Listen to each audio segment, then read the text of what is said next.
Howdy folks, this is Howie here at Cedar Creek Homestead. Welcome to today's video as we do another garden walk through here today. I'm trying to put a one up every Saturday so you can follow throughout the summer here, gardening season, how everything's going here at our garden. I find that interesting with other folks' gardens. But I got me some help out here in the garden today.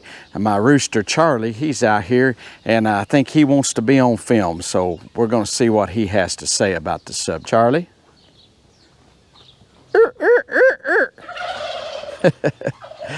What you doing there, Roosty? Now you know you're not supposed to be in the garden. Yes, sir. This ain't your territory. What do you have to say for yourself? Shame, shame. Yeah. You think you got to be where I am? Is that what you got to do? Huh? You think you're my little helper?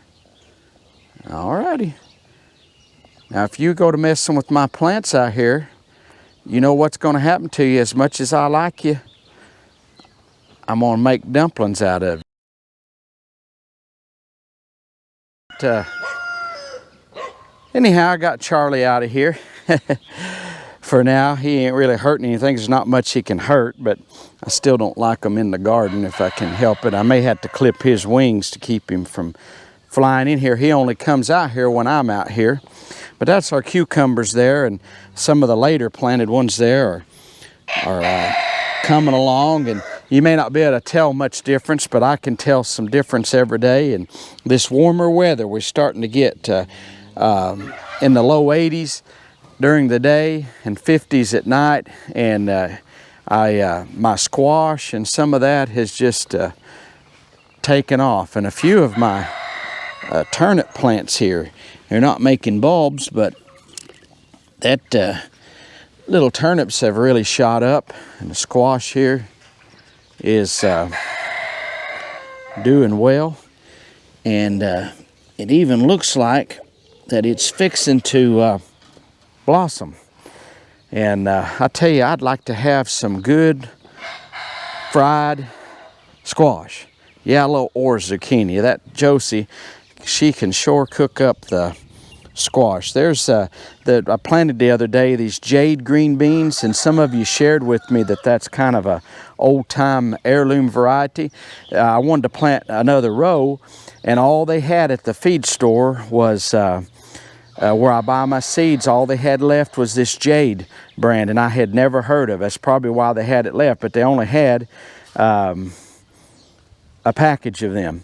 So, but with that one package, cost me $1.50, I was able to plant 2 rows of these green beans, and they have come up pretty good through here. I was concerned about them coming up because the other day when they first started, last Friday or Saturday, we had a 4 inches of rain. 3.5 inch fell in just a very short period, and then we had an additional 1/2 inch, and they were just coming up out of the ground, and I was like, it's probably going to kill them. They were just so tender. But as you can tell, the whole row is coming along pretty good. This row right here is purple hull peas, and they're not coming on real well. I actually have better success with them in the fall.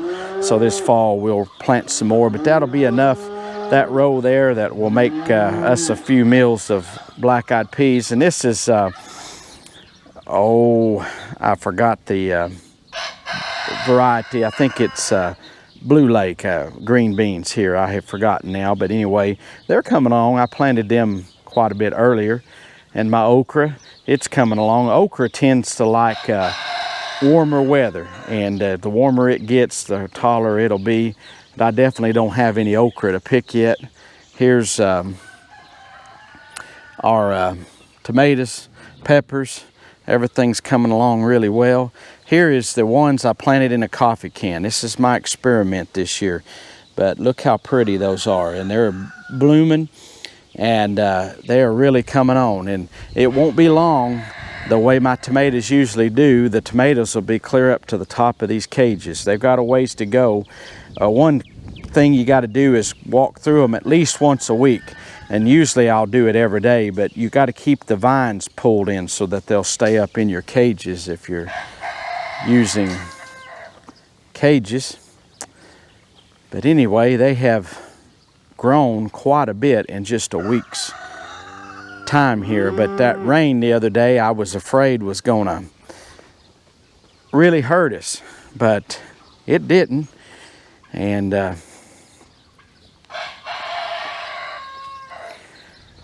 anyway, that's a little look at the garden here, what we've got going on. And I don't have anything to harvest yet. We've been eating on lettuce and stuff up in our kitchen garden. We got some onions and lettuce and that type of stuff up there. The radishes aren't quite ready. In fact, I need to plant some radishes out here in this garden. I call this the big garden, in case you've ever wondered. Today I'm just going to do a video about the big garden, but it's where we get the bulk of our food source each year. And a garden this size here produces a lot of food. I can't say it produces all of our food, but it'll produce enough tomatoes, green beans, okra, squash, beets, radishes, cucumbers to take care of us for a year, and sometimes longer than that. It just depends on how things go. This year I'm planting extra green beans. The reason I've got these other 2 rows is because the past few years we've been running out of green beans, so we're planting a little bit extra of that. I've probably shared that with you. But after the green beans make this summer, and probably about August, 1st September, somewhere in there, when it starts cooling back down a little bit, I'll plant some more rows of black-eyed peas. And it seems like in the cooler weather, they tend to really get going here, and I have very good success with growing fall black-eyed peas. So I'll plant several rows of them, and we'll have a big crop. We like the purple hull variety. I like black-eyed peas no matter what variety, but I seem to I think the purple hull ones seem to taste a little bit better. But anyway, it's coming along. If we're supposed to have a bunch more rain coming. If it don't drown stuff out, if these jade green beans, if they'll go ahead and keep growing, and they have. I mean, just in, just since last weekend, these things have shot up here since they sprouted. I mean, they have really, they're coming on. So they're not supposed to get big rains for another day or so. So hopefully they'll get shot on up here a little bit, and this warm weather will keep them coming on so they don't get drowned. As you probably could tell looking at the soil here, I mean, we had a gully washer come in here, and 3.5 inches. I would say we probably got 3.5 inches in an hour or so, and we had what you call flash flooding. And my neighbor man over here, he said the first time that he's ever really seen what he thought was sure enough flash flooding here. I know we've had it before, but the creeks and everything, I mean, they just came up out of the banks. Water was over the roadways here. It was something. But as quick as it went up, it come right back down. But as a process of that, it washes soil away, and it's rough on your plants. So I thought, boy, them little jade green beans have just come up out of the ground. And I was like praying that it wouldn't kill them out, and it didn't. It looks like they're going to be fine. It might have killed a few of them, but I think for the most part they're going to be fine. Hey, if you're not a subscriber, how about subscribing to our channel? If you've got a comment about your garden, or let us know how it's doing. And we sure appreciate all of you watching, appreciate all of our subscribers. And I say God bless you, and we'll see you next time. We're gone.